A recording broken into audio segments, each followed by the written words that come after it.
இதுல ஒரு ரியல் ஃபேக்ட்னா, நம்ம இந்திய நாட்டோட கஷ்டம்னு நம்ம யாரை வந்து பாக்குறோமோ, பிரச்சனைன்னு நம்ம யாரை பாக்குறோமோ, அவங்க நம்ம இந்திய நாட்டோட பொறுப்பு. இது வந்து 40,000 வருஷத்துக்கு முன்னாடி ஆரம்பிச்ச ஒரு பொறுப்பு. இத்தனை காலமா நம்ம கூட அப்படிதான் வந்து இருக்காங்க. இந்த உலகம் அப்படிதான் போயிட்டு இருக்கு. ஆனா இது எல்லாமே வந்து ஒரு மாதிரி உலகமே வந்து ஒரு அழிவை நோக்கி போற மாதிரிதான் எனக்கு தெரியுது. இங்க இருக்க நாய்கள் மட்டும் கிடையாது, ஒரு ஒரு ஜீவராசிகளையும் மனுஷங்க அழிக்கிறதுக்கு அவ்வளவு ஆவலா இருக்கிறத பார்க்கும்போது எல்லாமே ஒரு வகையா அழிவை நோக்கி தான் போயிட்டு இருக்கு. இங்க நிறைய பேர் வந்து நாய் இனத்துக்கு எதிராக வந்து ஒரு கொடி பிடிச்சி சுத்திக்கிட்டு இருக்காங்கல்ல, அவங்கெல்லாம் நீங்க யாருன்னு நினைச்சிட்டு இருக்கீங்க?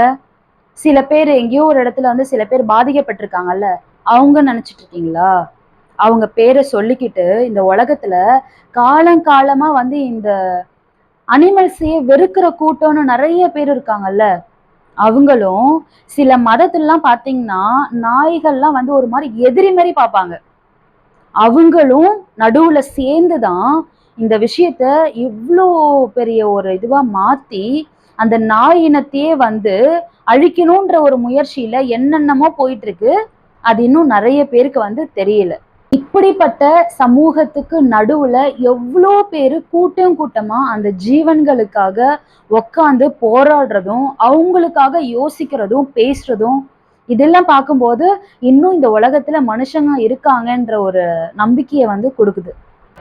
எல்லாத்துக்குமே இங்க சொல்யூஷன் இருக்கு. அது நம்ம மனுஷத்தன்மையா யோசிச்சா கண்டிப்பா நம்மளால அதை பண்ண முடியும். ஆனா அப்படி யோசிக்கிறதுக்கு தான் இங்க மனுஷங்களால முடியல.